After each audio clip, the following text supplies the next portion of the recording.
Hey guys, today I'm going to give you a dinner idea for when you are just too tired to put together a full meal and you want something quick. A panini is a great way to go. And to help whip up our paninis, we are going to use this beautiful DeLonghi panini maker. This is part of our Back to School Bonanza giveaway. And if you are just joining us and don't know about the giveaway, you can click the annotation or you can click the link in the description and get caught up. So the first thing we need to do is heat up our panini grill. And then we're going to set the temperature at 450.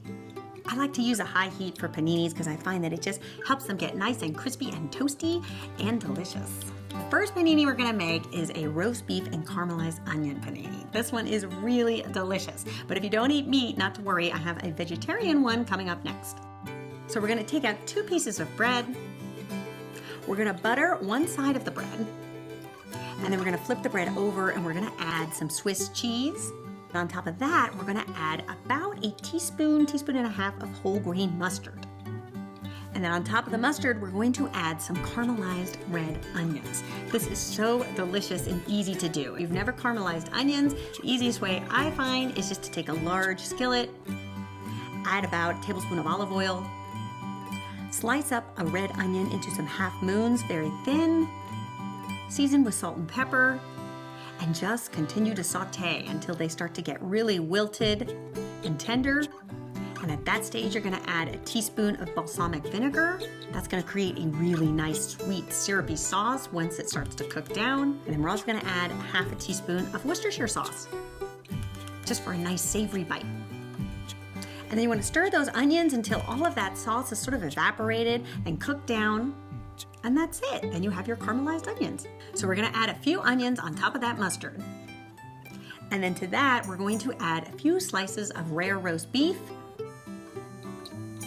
Just something you can get at your deli counter. And then to that, we're going to top with some more Swiss cheese and our other half of bread. Now, it does look a little unruly at this stage, but not to worry, that panini press is just going to flatten this right down. So we're going to take our sandwich and we're going to put it on the press. And then just let it go for probably about 5 minutes or so. And you'll see it'll start to turn golden brown, flatten out, and have some beautiful grill marks on it.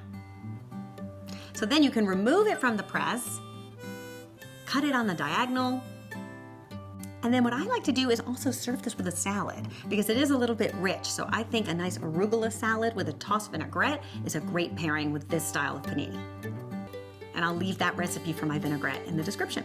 Okay, so up next, the vegetarian option. We're going to take our same bread, butter it on one side, flip it over, put a few slices of mozzarella cheese. Then to that, add about half a teaspoon or a teaspoon of tapenade, which is just basically an olive paste.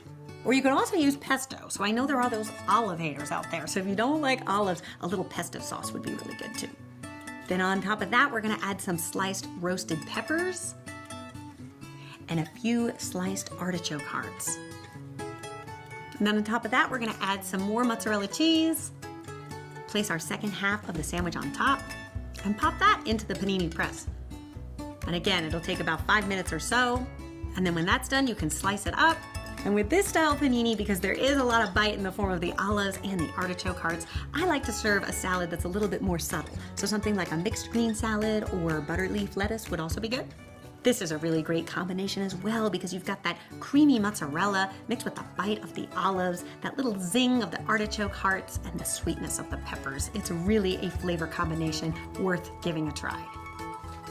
There you have it, some easy panini dinner ideas that's perfect for a weeknight when you are short on time or energy.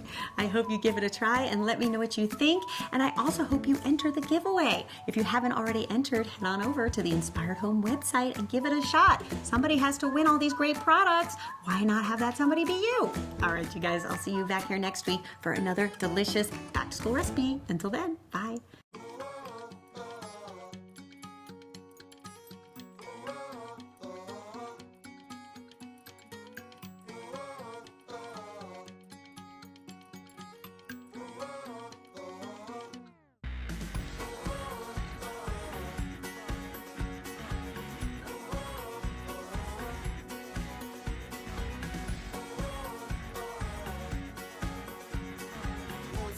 Than just survival.